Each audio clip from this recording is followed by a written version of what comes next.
ایک سلطان یحییٰ نام کا بادشاہ گزرا ہے، عرب کے کچھ حصوں کا حکمران تھا، تو اس کو بڑا شوق تھا لوگوں کو بانٹنے کا۔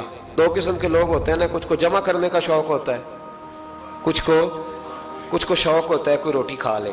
حضرت ابراہیم علیہ السلام بغیر مہمان کے کھانا، کچھ ایسے بھی ہوتے ہیں جن کے گھر بندہ چلا جائے تو پتیلی پہ ڈھکنا دے لیتے ہیں۔ اپنا اپنا فرق ہے نا جی، ہر آدمی کا اپنا اپنا ذوق ہے، منت کرتے ہیں کسی کی۔ مجھے بڑی بات پسند ہے شیخ سعدی کی، قرضے لے لے کے مہمان نوازی کرتے تھے۔ ایک دن سارے مقروض کٹھے ہو گئے، کہنے لگے بابے پیسے دے۔ بابا جی کہتے ہیں وہ پیسے مانگ رہے ہیں، مجھے ٹینشن ہے کہ انہوں نے کھوایا کچھ نہیں، مجھے پریشانی لگی۔ ایک بچہ کوئی چیز بیچ رہا تھا، وہ کھیل مرونڈا نہیں بیچتے بچے، وہ بیچ رہا تھا تو آ گیا، کہنے لگا لینی ہے؟ تو بابا جی کہنے لگے میرے مہمانوں کو کھلا دے ساری۔ بچہ بھی راضی ہو گیا کہ سارا اکٹھا ہی گاہک مل گیا، تو سارا جب کھلا دیا کہنے لگا پیسے؟ تو شیخ سعدی فرمانے لگے تو بھی بیٹھ جا، یہ سارے پیسے لینے آئے ہوئے ہیں، بیٹھ جا، ان کے پیسے انہیں ملیں گے تو تجھے بھی۔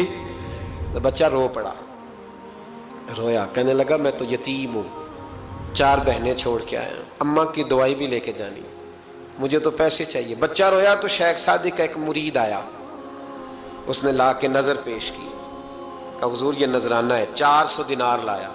تو حضرت سعدی نے سب کو دیے، بچے کو بھی دیے، سب لوگ چلے گئے۔ تو ان قرض لینے والوں میں سے ایک بندہ سمجھدار تھا، حضرت سعدی کے پاس آ کے کہنے لگا بابا سمجھ نہیں آئی، ہم برسوں سے لینے آ رہے تھے، مل نہیں رہے تھے، کتنے مہینوں سے مانگ رہے ہیں، نہیں مل رہے تھے، آج فٹافٹ مل گئے۔ تو شیخ سعدی بزرگ تھے نا، تو بزرگوں والی بات کر گئے، کہنے لگے تم میں رونے والا کوئی نہیں تھا نا، پوری مجلس میں ایک بھی رونے والا ہو تو سب کا کام بن جاتا ہے۔ رونے والا عاشق دا کم رونا توڑنا، اے بنا رویو نہیں منظوری، بنا رویو نہیں منظوری، تے بنا رویو نہیں منظوری، عاشق سدا ہی روندا رہندا، پاویں وصل ہوئے تے پاواں دوری کا۔ رونے والا ایک آ گیا ہے تو سب کا کام بن گیا ہے۔ تو کچھ لوگوں کو شوق ہوتا، بادشاہ کو، سلطان یحییٰ عرب کے کچھ حصوں کا بادشاہ تھا، شوق بڑا تھا لوگوں کو کھلانے پلانے کا، بڑا شوقین تھا، بڑا بانٹتا تھا، اور کئی دفعہ معاذ اللہ اس پر فخر بھی کرتا تھا جو نہیں کرتا، تکبر سے بھی کہتا تھا بڑی جائیدادیں آؤ جس نے لینا ہے، تکبر بھی کرتا تھا معاذ اللہ جو نہیں کرنا چاہیے تھا۔ ایک دن جامع مسجد کے باہر کھڑے ہو کے نا بانٹنے لگا، کوئی فقیر آیا تو ایک مٹھی بھر کے اشرفیاں دے دی، کسی کو سونا دے دیا، کسی کو چاندی دے دی۔ ایک درویش بابا جی کونے میں بیٹھے ہوئے، اسی کسی دے کچھ بھی نہیں لگ دے، کوئی ضرورت نہیں، کونے میں بیٹھے۔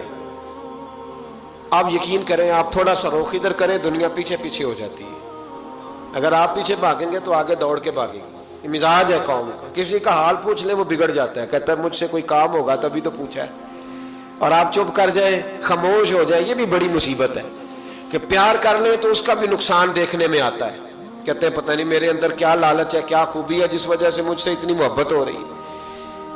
وہ بابا جی کونے میں توجہ ہی نہیں کی، جب توجہ نہ کی تو سلطان کی توجہ خود بخود ہو گئی۔ سلطان یحییٰ کہنے لگے بابا کوئی قابل توجہ آدمی ہے، سب لوگ لائنوں میں لگے ہوئے بھاگ رہے ہیں، بادشاہ آیا ہے، یہاں تو شادی پہ کھانا کھل جائے تو بڑے بڑے امیروں کا پتہ چل جاتا ہے کہ بننے کیا لگا ہے، کہتے پتہ نہیں دوبارہ چھوٹے گوشت کی ٹرے آئے گی کہ نہیں آئے گی، اور اتنا سارا رکھ لیتے ہیں کہ المان والحفیظ، بڑے بڑے امیروں کے پول کھل جاتے ہیں، پتہ چلتا ہے کتنے تگڑے امیر ہیں۔ تو جب اس نے کہا شرفیاں، سونے، ہیرے، جواہرات، تو جو نہیں تھے فقیر وہ بھی لائنوں میں لگ گئے، لیکن وہ فقیر پھٹے پرانے کپڑے، سانو تخت ہزارے دی لوڑ کیے، نالے کی لگے شہر بمول دے نال، اسی اپنی بال کے سیکنے، سانو کی لگے کسی اور دے نال۔